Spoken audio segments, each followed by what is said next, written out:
Assalamualaikum warahmatullahi wabarakatuh. Jumpa lagi dengan saya si tukang ahlinya tukang. Pada pertemuan kali ini kita akan membahas yang masih terkait dengan beban gempa, yaitu define mass source, dan juga nanti akan membahas define diafragma sekaligus assign diafragma. Kita satu-satu. Define mass source. Mass source adalah massa bangunan yang terdiri dari dead load, super dead load, dan live load yang akan dijadikan sebagai beban gempa, baik itu beban gempa statik maupun dinamik. Ya, itulah mass source.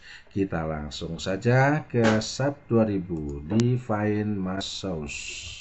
Mass source.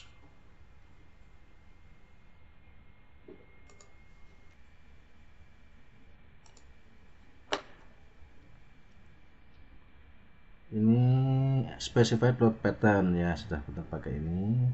Multiplier untuk dead load adalah 1, super dead load juga 1, ada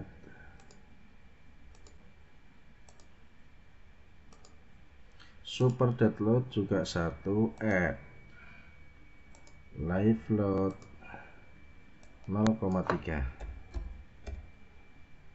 add. Nah, jadi hanya beban-beban ini saja yang dijadikan beban gempa ya. Oke, lanjutkan. Setelah define mass source, kita ada define diafragma. Pelat lantai dimodelkan sebagai shell thin dan dianggap sebagai rigid diafragma. Jadi plat lantai itu dimodelkan sebagai shell thin juga sebagai rigid diafragma. Sebagai elemen sel, pelat lantai dimodelkan untuk mendistribusikan beban area di atas lantai pada balok yang mengelilinginya, pada kalau sekitarnya. Sedangkan plat lantai sebagai rigid diafragma berfungsi sebagai penyalur beban lateral atau beban gempa ke kolom-kolom bangunan serta agar pelat bergerak secara bersamaan menahan beban yang diberikan. Nah, sekarang kita define diafragma. Kita define joint constraint. Ini dipilih diafragma. Ini add new constraint. Namanya biarkan aja nama diafragma 1 dengan constraint aksisnya Z. Ini diklik assign a different diaphragma constraint to each different selected Z level. Oke, langsung ke sub define joint constraint. Ini kita pilih diafragma, add new constraint. Ini diafragma 1. Ini constraint constraint aksis arah Z ya, Z aksis ya. Ini kita klik assign a different diaphragma constraint to each different selected Z level. Oke. Ya. Udah oke. Selanjutnya assign diafragma. Sebelum di assign tentunya kita selected all ya, selected all frame dulu, kita select dulu. Habis itu assign join constraint, kita pilih diafragma 1. Ini diafragma. Oke, begitu saja.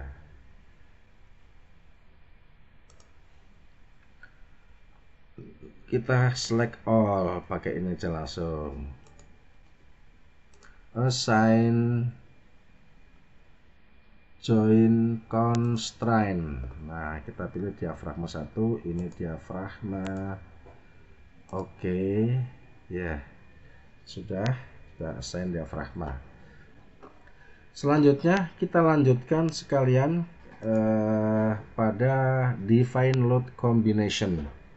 Berdasarkan SNI 2847 tahun 2019 bahwa kombinasi pembebanan dinyatakan sebagai berikut. Pada pasal 5 ayat 3, faktor pembebanan dan kombinasi beban. Kita langsung lihat di tabelnya. bahwa kombinasi pembebanan adalah U sama dengan 1,4 dead load. Yang kedua 1,2 dead load, 1,6 live load, dan plus 0,5 live dan L atau R. Yang ketiga 1,2 dead load plus 1,6 L atau R plus 1 L atau 0,5 W. Begitu seterusnya. Kita lihat ini. Kalau kita lihat load combination yang ada pada softwarenya SAP ini telah disediakan load combination, default load combination untuk konkret struktur konkret. Ini kita lihat pada kombinasi 1 adalah 1,4 dead load dan 1,4 super dead load. Ini sama dengan ini.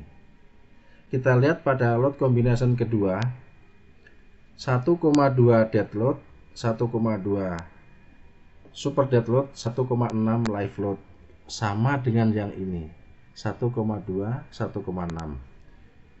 Nah, untuk yang ketiga perkaliannya 1,2 dead load, 1,2 super dead load, 1 live load, 1 win load. Kita lihat di sini 1,2 dead, 1, win, 1, live. Artinya semua yang kombinasi pembebanan yang disediakan di defaultnya defaultnya SAP 2000 telah memenuhi standar SNI. Jadi kita langsung mengambil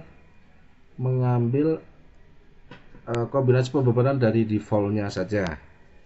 Jadi ini setelah dikombinasi beban gempa dan angin itu diuraikan ke dalam diuraikan itu akan menjadi 20-an beban kombinasi. Sudah kita cek semuanya dari load combination. Kita pakai default design combo. Kita pilih concrete frame design. Kita kalau ini jangan sampai salah, ini steel yang paling atas, yang kedua adalah concrete frame design. Nah, kita pakai langsung default design combo. Kita langsung ke SAP, define load combination. Nah, ini kita lihat, kita pilih add default design combo. Di sini kita bisa langsung untuk konkret yang kita pilih yang concrete frame design.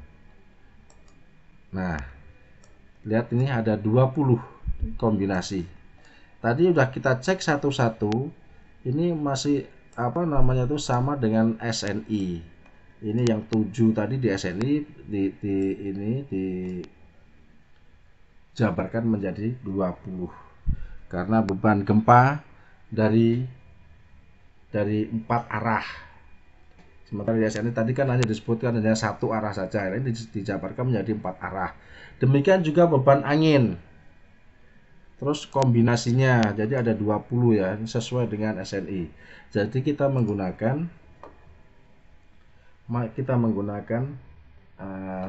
default design combo yang ada di software SAP 2000. Kita lanjutkan dengan analyze set option. Kita pilih degree of freedomnya, derajat kebebasannya ini. Kita klik semua dari displacement maupun rotasinya, kita klik semua. Kita pilih space frame, oke. Nah, nanti langsung kita analyze. Running semua. Run now.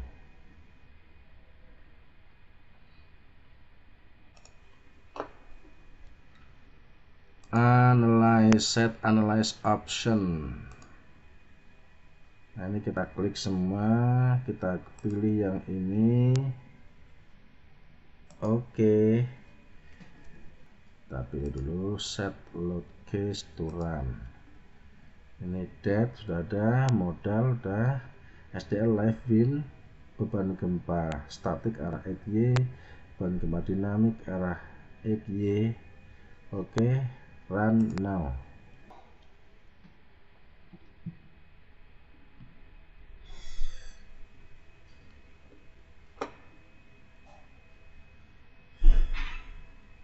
Oke, kita sudah berhasil merunning dari apa yang selama ini kita define, kita assign dari awal, dari mulai permodelan struktur sampai dengan ini adalah tahap akhir dari desain. Jadi kita sudah berhasil, dan ini nanti kita akan analisa lagi apakah yang kita input dari awal sampai akhir ini telah memenuhi persyaratan SNI lagi kah, atau masih ada yang perlu dikoreksi. Pada pertemuan berikutnya kita akan ulas analisa apa yang sudah kita input. Demikian, terima kasih atas perhatiannya. Wassalamualaikum warahmatullahi wabarakatuh.